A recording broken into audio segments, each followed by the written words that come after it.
Muy buenos días, alumnos. Vamos a seguir con el desarrollo del tema, sin antes desear que todos ustedes se encuentren bien de salud. Alumnos, ustedes después de escuchar las diapositivas, ustedes van a tener que transcribir en su cuaderno y luego desarrollar las actividades. Luego lo van a enviar por el intermedio del WhatsApp para yo poderlo revisar. ¿Ya, jóvenes? Muy bien. ¿De qué estábamos hablando la clase pasada?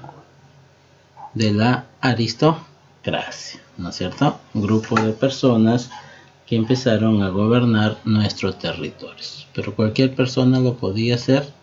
No, ¿no es cierto? Aquellas personas que contaban con cierto poder económico, ¿sí? Hoy día vamos a hablar sobre la República Aristocrática II o el Perú entre 1908 y 1919. Vamos a ver quiénes fueron que gobernaron nuestro Perú. En el primer dibujo pues estamos viendo a Augusto B. Leguía. El segundo dibujo estamos viendo a Guillermo Billingur. El tercer dibujo a Óscar R. Benavides, ¿sí?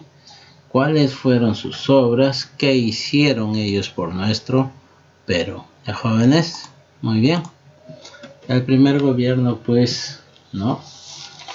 Habla sobre Augusto B. Leguía, ¿sí?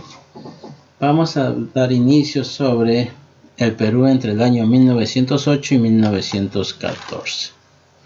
La sociedad sufría, pues, ¿no? Por los incrementos de la economía, que no podía superarse debido a las guerras que tuvo el Perú. ¿Ya? Entonces, fue así que los gobernantes civilistas fueron elegidos por una minoría de la población masculina y alfabeta. ¿Ya, jóvenes? Muy bien. El gobierno de Augusto B. Leguía. Para las elecciones del año 1908, el Partido Constitucional se alejó del Partido Civil, el cual presentaba como candidato a Augusto B. Leguía. En la víspera de las elecciones, ya, hubo un intento subversivo liderado por Augusto Durán, Partido Liberal, que no tuvo aceptación popular. Leguía asumió el mando el 24 de septiembre de 1908. Entonces aquí había entre estos dos partidos quién iba a ingresar al poder, ¿ya? El 29 de mayo los líderes del Partido Demócrata, Carlos Isaías y Amadeo Pierola, asaltaron el Palacio de Gobierno, capturando al presidente y exigieron su renuncia. Este se negó a firmar Día del Carácter, ¿sí? ¿Cuáles fueron las obras de Augusto B. Leguía? Primera obra, pues promulga la ley de accidente de tránsito. Esta ley, pues, quedó establecida la llamada doctrina de riesgo de los accidentes de trabajo, ¿sí? Luego, en el año 1910, muere Jorge Chávez al realizar la hazaña de cruzar los Alpes, ¿sí? Este fue un hecho importante, ¿no es cierto? En el año 1911, el arqueólogo Hiram Brinkman anunció el descubrimiento de Machu Picchu. ¿Ya? Juan Bielobuzzi improvisó un vuelo en el hipódromo de Santa Beatriz. Este señor Juan, en el año 1911, cruza los Alpes siguiendo el recorrido de Jorge Chávez. Luego se realizó la primera exposición internacional en Lima. Esa exposición, pues, llegaron de otros países, ¿ya? Gobiernos para ver las posibilidades o el crecimiento económico de cada nación. ¿Ya? Ustedes saben que en el Perú, pues, había las materias primas, ¿ya? Los operarios de fábricas de tejido declararon la huelga en abril de 1911. Se desarrolló, pues, la primera gran huelga en nuestra nación. El 26 de mayo de 1911 se formó el Sindicato de Trabajadores de Tejido. Esta fábrica tan importante de tejidos que quedaba en Vitarte, ¿ya? Ahí pues se promulgaron ciertos criterios o ciertos decretos para los operarios de esta fábrica. En 1912 se dio la huelga de los motoristas y conductores del tranvía eléctrico.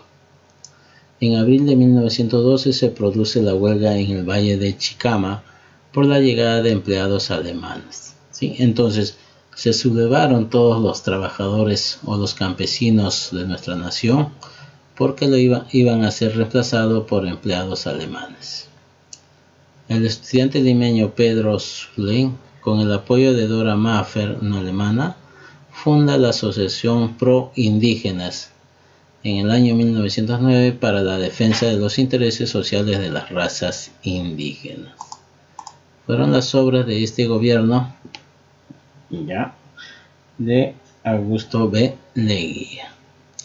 ¿Cuáles son los aspectos externos del gobierno de Augusto B. Leguía, fuera de nuestra nación? ¿Qué es lo que quería hacer? Pues bueno, con el país de Chile, que Chile pasaba por una crisis de chilenización, Chilenización pues quería decir que Tacna y Arica le pertenecía a Chile, y estos señores no querían que los pobladores de Tacna y Arica pues cantaran el himno nacional, ¿no? Hicieran desfile, izaran la bandera, ¿no es cierto? Entonces esto fue rechazado, que el ministro de Relaciones Exteriores Melitón Porras hizo una corona de laureles de bronce para que el Perú coloque en la cripta de los héroes, ¿cierto? Imagínense, estaban burlando de nosotros que nos habían ganado la guerra, ¿no? En Ecuador pues fue el problema limítrofe, hasta hoy en día está ese problema, ¿sí? Había sido sometido al arbitraje del rey de España, Alfonso XIII. Entonces, si este señor Alfonso XIII, pues ustedes saben que los españoles nos colonizaron, entonces los ecuatorianos pensaban que nosotros íbamos a tener una tregua con España y nos iba a dar pues la ventaja para nosotros para estos límites, ¿no es cierto? El gobierno ecuatoriano se negó a reconocer el fallo. En enero de 1910 el Perú ordenó la movilización de sus tropas, o sea, ya se iba a armar la guerra. Entonces La Haya, que estaba conformada por Estados Unidos, Brasil y Argentina, evitó este conflicto armado. Colombia, se produjo un conflicto armado en julio de 1911. ¿Por qué? Porque Colombia nos invadió nuestro territorio, Entonces, ¿qué hizo Benavides? Le declaró la guerra a Colombia, ¿sí? Y derrotamos a los colombianos, Brasil, incidencia de caucheros peruanos, ¿sí? El caucho, ¿dónde queda? En la selva, ¿no es cierto? Entre Brasil y Perú. Pues bueno, aquí en los ríos Yurúa y Purús, para evitar mayores enfrentamientos, firmaron el Tratado Velarde-Río Branco el 8 de septiembre de 1909. Bolivia. El 17 de septiembre de 1909 se firma el Tratado Polo Sánchez Bustamante, que constituye el Pacto Argentino de 1901. Todo esto hizo el gobierno de Augusto B. Leguía en los aspectos externos. Si ustedes se dan cuenta, todos los países limítrofes con Perú, Ahora, vamos a hablar sobre el gobierno de Guillermo Billingur, 1912-1914. Antes el gobierno, pues, el que entraba al poder, pues, era de 6 años. Y ustedes me van a decir, profe, mira, si aquí Guillermo Billingur, 1912-1914, ¿no? De repente, por una mala acción del gobierno, pues le dan golpe de estado, lo sacan del poder, o fallece también, ¿no es cierto? Muy bien. Guillermo Billingur, para poder ingresar al gobierno, pasó por muchas controversias donde solicita la nulidad del sufragio al Congreso de la República. Fue la manifestación de la masa popular que llevaron a Billingur fuera, nombrándolo presidente. Este gobierno representa el primer populismo en el Perú. O sea, todos los campesinos, todo el pueblo apoyaron al gobierno de Billingur. ¿Cuáles son las obras y hechos de este gobierno? Pues en noviembre de 1912 surge en el Callao un movimiento de reclamos de obreros reclamando la jornada de las 8 horas de trabajo. ¿Ya ves? Ya hubo movimientos, entonces no pudo gobernar bien. Por eso que empezaron las rebelaciones. El 10 de enero de 1913 se dio a los trabajadores las 8 horas diarias, solo a los jornaleros del muelle y de Arcenas. Mira, solamente a ciertos sectores de trabajadores nomás le dieron las 8 horas diarias. El resto, no, los campesinos, no, ¿no es cierto? Entonces, un mal gobierno, ¿no? Por eso no le dejaron culminar su gobierno. Se expide el decreto de reglamentación de huelgas 1913 para gestionar reclamos. En 1913 hubo matanza de campesinos en Chucuito y Azángaro, Puno. Se enviaba a Teodomiro Gutiérrez Cuevas con la intención de analizar las problemáticas campesinas e indígenas del sur. Bien, ¿por qué se dan esta matanza? Porque los campesinos empezaron a rebelarse, a sublevarse contra el gobierno de Billingur. ¿Cómo fue el fin del gobierno de Billingur? Se encontró con un congreso que tenía una mayoría leguista y civilista. Fue así que decide disolver el Congreso y llamar al pueblo a que se pronuncie sobre el nuevo Congreso, ¿cierto? Lo que hizo el presidente actual del Perú, ¿cierto? Disolvió el Congreso. ¿Por qué? Porque primero hizo un balance de quienes apoyaban a disolver el Congreso. Entonces el pueblo votó para que cerraran el Congreso y así lo hizo este gobierno, ¿cierto? Muy bien.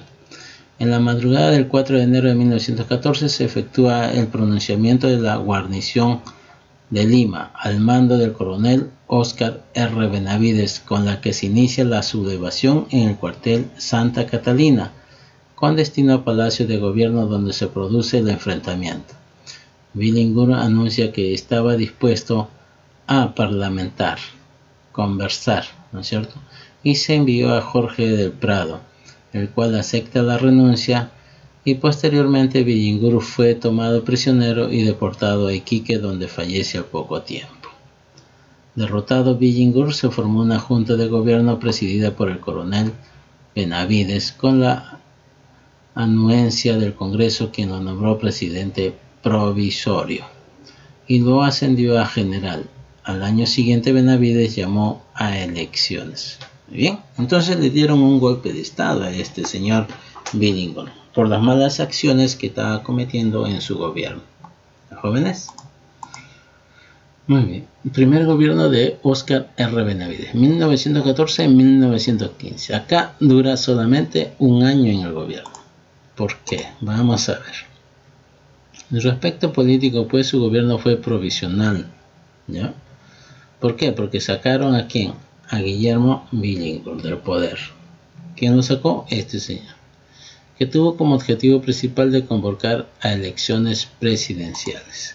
¿Cuáles fueron las obras y hechos que sucedió en el año 1914 y 1915? Problemas de La Brea y Pariñas. Los que explotaban el petróleo tenían que pagar un impuesto en la empresa británica London and Pacifico Petroleum. Pues bueno, que era 30 soles por barril. Entonces, mensual o semanal, ¿cuánto ganaba? Por barril. ¿Y cuántos barriles sacaban? 10.000, 20.000 barriles. ¿Sí? Una economía difícil debido a la Primera Guerra Mundial, porque en ese tiempo también estaba pasando en el mundo la Primera Guerra Mundial. Los efectos fueron el descenso de las exportaciones. No había exportación. Es igual que en esta pandemia todo se cerró, nadie se empezó a trabajar. Entonces no había entrada para poder comprar lo que deseaban. ¿Sí? Muy bien, entonces las exportaciones se cerraron de primera necesidad y las importaciones. Ordenó la acuñación de moneda de cobre y plata debido a la demanda de dinero metálico por parte del mercado. ¿Qué pasaba acá? Antes existía el sol de oro, ¿no es cierto? Muy bien. Emisión de cheques. Como había las monedas de oro, pues estos señores la utilizaban, valía más. Entonces este señor dijo, no, mejor que se den cheques circulares. Se estipula que los cheques serían convertidos en monedas de oro al término de la guerra, pero nunca sucedió. Desde entonces el Perú volvió al régimen de la moneda de papel y la moneda de oro desapareció para siempre. ¿Ya? ¿Por qué? Porque la moneda de oro pues tenía su valor, ¿sí? Entonces para todo ese valor de las monedas se quedó en las arcas de los bancos. ¿Y para quién era favorecido? Para el gobierno, ¿no es cierto? Muy bien, por eso que este señor Benavides ordena que los bancos le devuelvan el dinero a los pobladores en cheques circulares, que cuando terminaba la guerra ellos le iban a cambiar ese cheque o esa cantidad que estaba en el cheque por monedas de oro, pero eso nunca se dio, ¿no es cierto? Muy bien. Aquí vemos a Óscar R. Benavides. Fin de su gobierno. Para las elecciones presidenciales de 1915 se convocó a una convención de partidos con el propósito de buscar la armonía nacional. En ese tiempo pues se presentaron varios partidos políticos. El Partido Constitucional de Andrés Avelino Cáceres, el Partido Civil de Javier Prado, el Partido Liberal de Augusto Durán, el Partido Demócrata de Pedro de Osma. ¿Sí? Esta convención fue presidida por Andrés Avelino Cáceres en marzo de 1915 y en ella se promovió como candidato a esta alianza de José Pardo y Barreda. ¿Quién? Andrés Avelino Cáceres y José Pardo y Barreda se unieron en una alianza. ¿Sí? Y así pues, como Benavides llama a elecciones presidenciales, entonces sale un presidente. ¿Sí? Vamos a ver quién es ese presidente. José Pardo y Barreda. Era su segundo gobierno de este señor, ¿sí? De 1915 a 1920. ¿Cuántos años? 5 años. En la actualidad, ¿cuánto tiene un presidente? 5 años. ¿Sí? Muy bien. El aspecto político de este señor José Pardo y Barreda. Su segundo gobierno significó la vuelta a la normalidad constitucional, con el debido respeto a las funciones de las instituciones, a la ley y las libertades públicas. Este gobierno estuvo marcado básicamente por el desarrollo de la Primera Guerra Mundial y la lucha de los obreros por sus reivindicaciones laborales. Todo aquel personal que fueron sacados, ¿sí?, de su labor de trabajo, entonces reclamaban para que volvieran a trabajar, ¿no? Muy bien. Obras y hechos que hizo este señor José Pardo Barreda durante estos 5 años, de 1915 a 1920. El 11 de noviembre se suprimió el reconocimiento de la Iglesia Católica como religión del Estado, promoviendo la libertad de cultos. Hoy en día pues existen muchísimas religiones en nuestro Perú, ¿no es cierto? Y este señor dio pase a eso. La sublevación de Teodomiro Gutiérrez Cueva en 1915 con un grupo de indígenas de Huancané y Azángaro bajo el nombre de Rumi Manqui, mano de piedra o mano dura, para reivindicarlos contra los abusos de los gamonales. ¿Dónde se daban? En la sierra sobre todo, ¿ya? Que allá estaban los gamonales, personas que gobernaban cierto territorio, ¿ya? En 1916 fue captura y enjuiciado ¿sí? Fue capturado y enjuiciado Teodomiro Gutiérrez y enjuiciado por traición a la patria. Reglamenta el trabajo de los indígenas en 1961, estableciendo que los patrones paguen a los jornaleros con dinero en efectivo.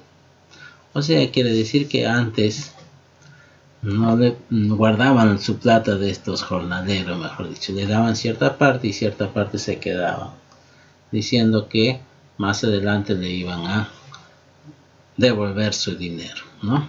Pero eso no fue así, cambió totalmente, ¿ya? Muy bien, chicos, eso es todo.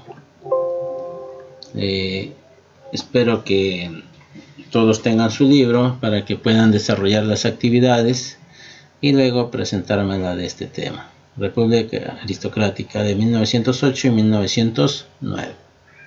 ¿Ya, jóvenes?